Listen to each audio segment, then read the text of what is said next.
Il sì ha molte funzioni in italiano, ma oggi vediamo le due più importanti, il sì passivante e il sì impersonale. Ciao a tutti e benvenuti o bentornati sul mio canale. Io sono Stefano e sono un insegnante di italiano per stranieri. Nel video di oggi parleremo del sì, che è una particella molto importante in italiano, che ha tante funzioni, ma tra le più importanti abbiamo il sì impersonale e il sì passivante. Allora, prima di iniziare col video di oggi, come sempre vi chiedo un piccolo favore, cioè quello di lasciare un bel mi piace sotto a questo video, perché mi aiuterà tantissimo, questo è il vostro modo per supportarmi. E poi, come sempre, se non volete perdere i futuri contenuti, non dimenticatevi di iscrivervi al canale e anche attivare la campanellina, così che sarete notificati ogni volta che pubblico un nuovo video. Allora, prima di iniziare con l'argomento di oggi, quindi il sì impersonale e il sì passivante, voglio ricordarvi che il sì ha anche la funzione di pronome riflessivo e pronome reciproco. Quindi pronome riflessivo lo usiamo con i verbi riflessivi,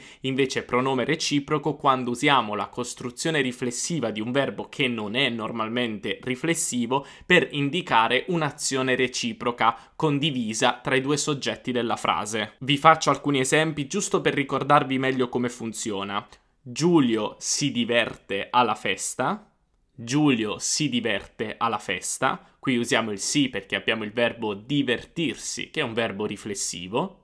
Marco e Laura si amano. Marco e Laura si amano. Il verbo amare non è un verbo riflessivo, ma aggiungendo il sì e quindi facendo una costruzione riflessiva stiamo dicendo che Marco e Laura si amano reciprocamente, cioè Marco ama Laura e Laura ama Marco.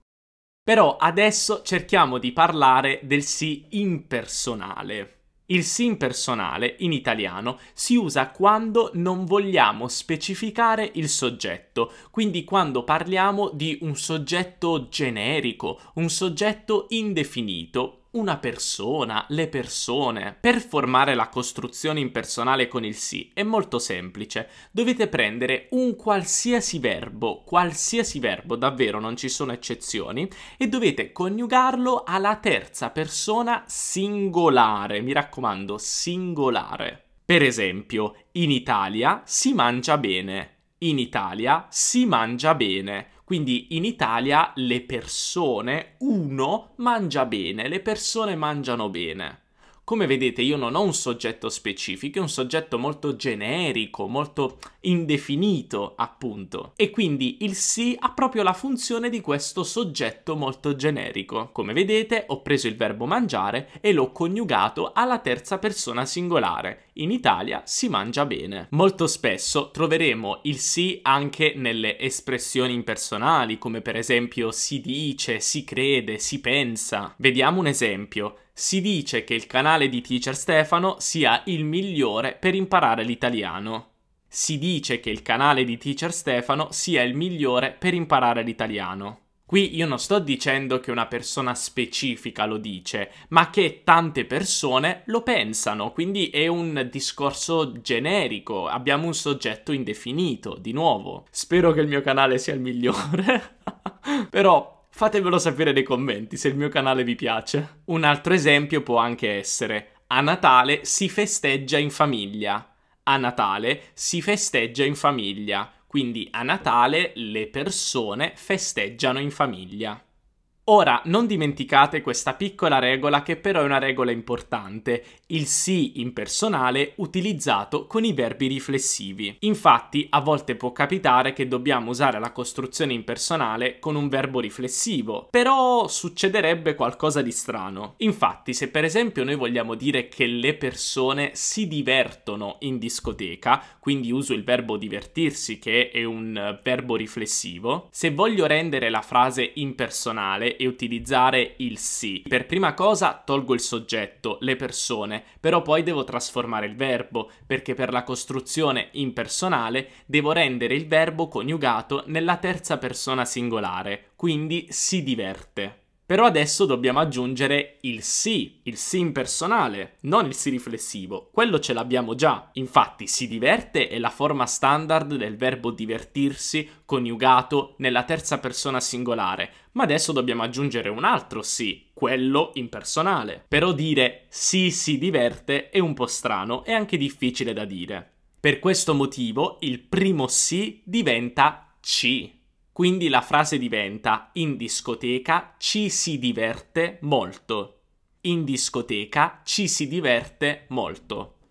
Quindi quando in italiano vedete ci si più un verbo, è semplicemente la costruzione impersonale di un verbo riflessivo. Spero che sia tutto chiaro, ma adesso parliamo del sì passivante.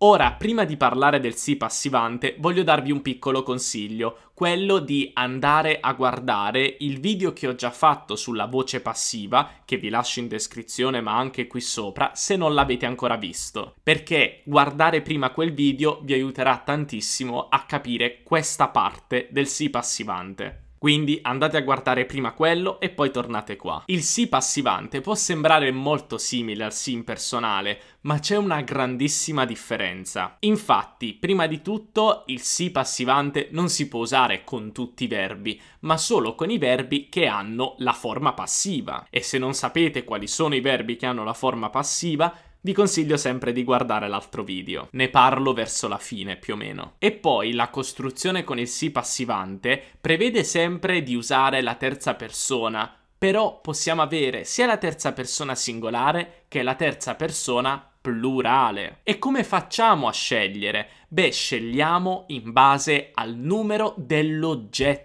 E questa è una grandissima differenza, perché con il sì impersonale noi non abbiamo un oggetto, invece qua, nel sì passivante, sì. Vi faccio un esempio. Se io prendo la frase "in Italia noi mangiamo gli spaghetti", io posso cambiare questa frase, renderla passiva e dire "in Italia gli spaghetti sono mangiati da noi". Ora, anziché dire "sono mangiati", che è un po' strano perché in italiano spesso usiamo la costruzione con il sì passivante, possiamo, invece di usare la forma passiva, quella tradizionale, usare il sì passivante. Però che cosa succede? Succede che adesso noi dobbiamo prendere il verbo mangiare, coniugarlo come nella forma attiva, aggiungere il sì davanti, ma dobbiamo ricordarci di cambiare il verbo mangiare alla terza persona singolare o plurale in base all'oggetto. In questo caso, nella nostra frase originale, l'oggetto era spaghetti, che è plurale. Quindi la frase sarà: in Italia si mangiano gli spaghetti.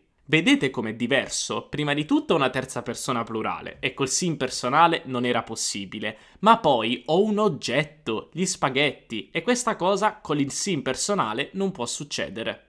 Quindi la costruzione del sì passivante funziona così: abbiamo il sì, poi il verbo coniugato alla terza persona singolare o plurale e poi l'oggetto.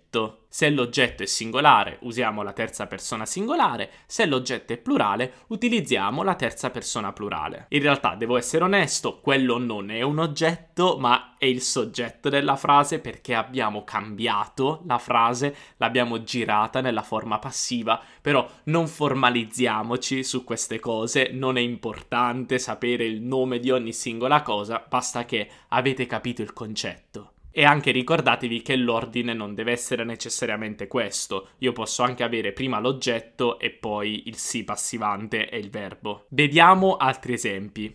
I biglietti dell'autobus si comprano anche al tabacchino. I biglietti dell'autobus si comprano anche al tabacchino. In questa scuola si studia l'italiano. In questa scuola si studia l'italiano. Prima il vino si faceva in casa. Prima il vino si faceva in casa. Quindi se noi vogliamo prendere tutte queste frasi e trasformarle in una vera forma passiva e non il sì passivante, come possiamo fare? Riguardiamo gli esempi. Qui diremmo: i biglietti per l'autobus sono comprati da qualcuno anche al tabacchino. In questa scuola è studiato l'italiano. Prima il vino era fatto in casa.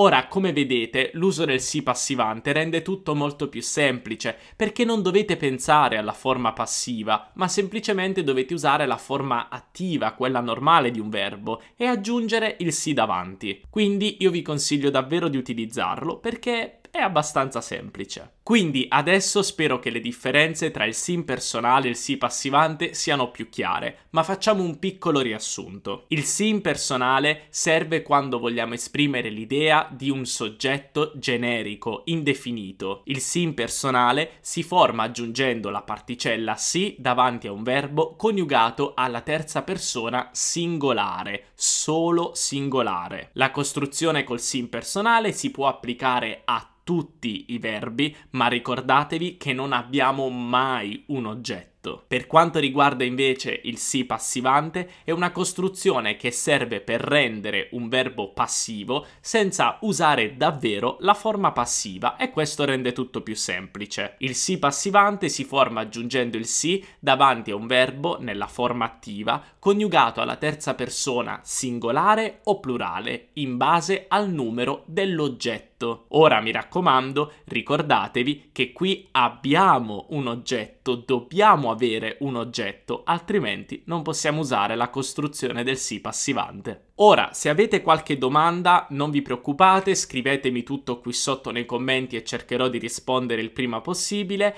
e anche non dimenticatevi di lasciare un mi piace se questo video vi è piaciuto e anche di iscrivervi al canale per non perdere tutti i video futuri. E poi non dimenticatevi anche di seguirmi su Instagram, Teacher Stefano, per rimanere aggiornati su tutte le novità. Noi ci vediamo nel prossimo video. Un abbraccio dall'Italia. Ciao!